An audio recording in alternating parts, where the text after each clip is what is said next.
The protagonist reminisces about his daughter as he watches a videotape of their time spent together in a local playground.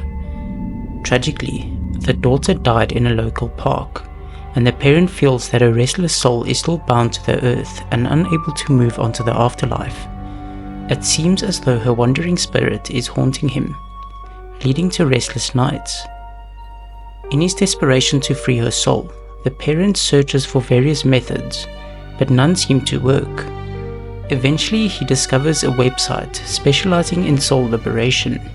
The site instructs grieving relatives to use a special camera created by a medium to take pictures of their deceased loved ones and upload 15 photos in order to receive a message from their soul.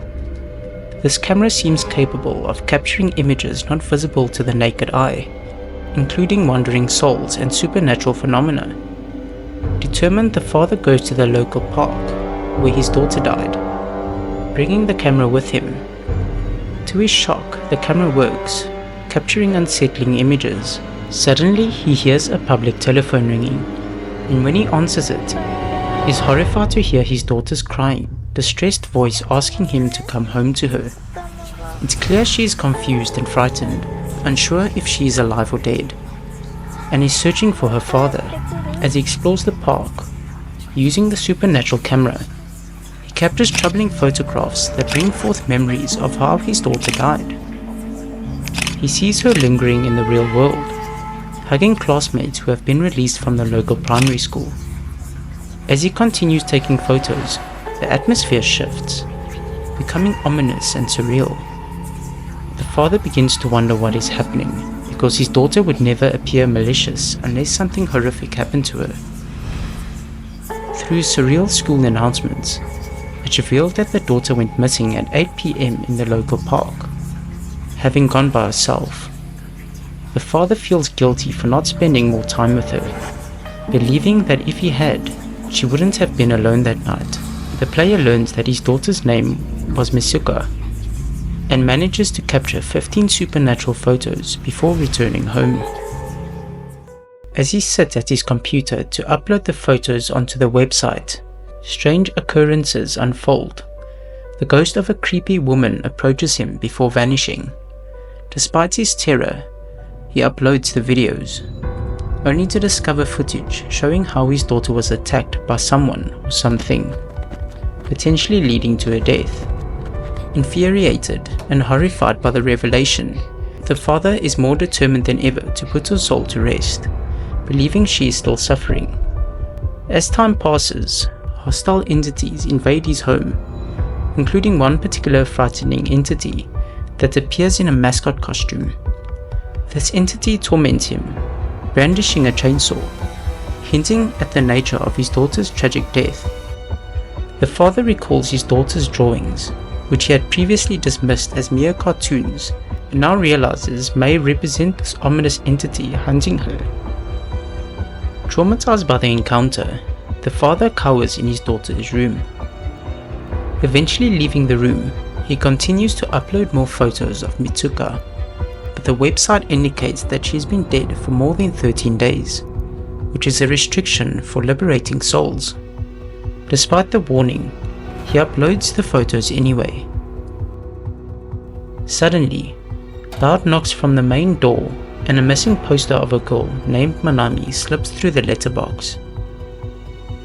The phone begins to ring as the father answers the call, hearing his daughter's voice once again, asking him to come home. The father sees Mitsuka's ghost emerging from the bathtub, her pale figure crawling slowly toward him. Her image remains visible, no longer tied to the lens. She doesn't say anything. Instead, she picks up the telephone on her own and calmly dials a number. The father watches as the call connects to the police department. She reveals that he killed Manami. He slowly realizes why Mitsuka's spirit isn't trying to move on. It's trying to reveal something. The footage from earlier showing how Mitsuka had been attacked wasn't just a random occurrence. It was tied to him. His confusion turns to a chilling understanding. The incredible plot twist reveals the father is in fact the killer.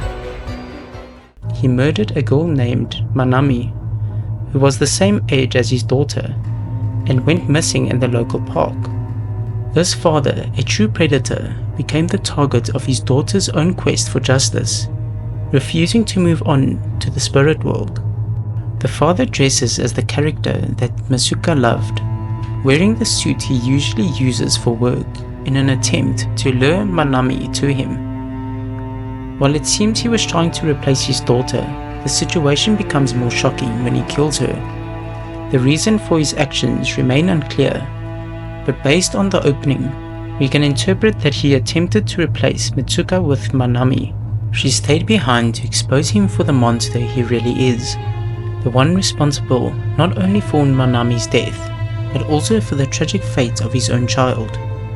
The daughter repeatedly urged her father to go home, imploring him to end his reign of terror. With the police arriving and causing them to rush the father's house, ultimately, he succumbs to the weight of his guilt, unable to face the consequences of his actions, choosing death over arrest. Mitsuka loved her father dearly, but she couldn't overlook the fact that he was kidnapping other young girls her age. Faced with a difficult decision, she chose to turn him in to protect other children. My other theory is that we haven't been trying to free our daughter this whole time. The protagonist didn't kill Mitsuka, but he did murder Manami. That's why he's been so desperate to free her, because she's been haunting him since the murder. There are several clues to support this idea. At the beginning of the game, there are missing person posters that seem to be of your daughter, but the name is obscured. Later, when another poster arrives through the letterbox, it is revealed to be the same poster from the beginning, but this time, the name is visible. When you upload the photos to the website for the first time, it shows Manami running for her life and hiding in the bathroom stall. The second, when attempting to upload images of Mitsuka, the system throws an error stating that the photos are older than 13 days. This didn't happen when uploading the first set of images, suggesting a timeline discrepancy. Third, when the protagonist is cowering in his daughter's room, he is attacked by a figure in a suit, seemingly a woman with long hair. After she disappears, her clothes are left on the floor, and they appear to belong to Manami. The game also reveals that Mitsuka was the one in danger at home, while Manami was actually the one who went missing at the park, not Mitsuka. It's possible that Mitsuka died due to an illness, which could explain why she keeps calling her father, saying her head hurts and begging him to come home. Finally, in his last moments, when a body emerges from the water, I realized that he had been hiding Manami's body in the bathtub all along. This could explain why she was visible without the camera. It may have been a final message before crossing over. This is why he was also so desperate to avoid being caught by the police. That wraps up our video. What do you think? I'd love to hear your thoughts. Drop a comment below and let's keep the discussion going. If you enjoyed the video, don't forget to give a thumbs up and hit that subscribe button.